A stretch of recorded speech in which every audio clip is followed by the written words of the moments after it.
Second procedure sa pag import ng root. Right click, root plan, tapos print root plan. root plan, tapos file, Select the file. save as. Click mo dito kung saan mo i-save, tapos i-click mo yan. Ito. USB. USB. USB yan. Ito nga, naka-highlight. Double click mo daw. Yan. Tapos dito mo na ipasok sa ginawa mong folder.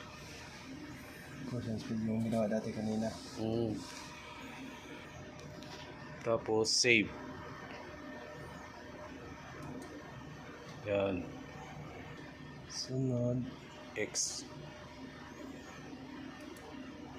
Next root na naman. Next root na naman. Yung susunod na ano.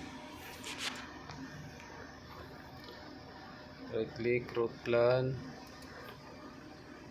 Print root plan. File. Save as. Browse. Course. Folder. Double click. Yan. Nandyan na yung isa na pinasok mo. Save. Then save. Tapos save. Close. Close. Right click, root. Tapos print root. File. Save as. Browse. Course and distance sa folder kung saan mo i-save. Save. Close.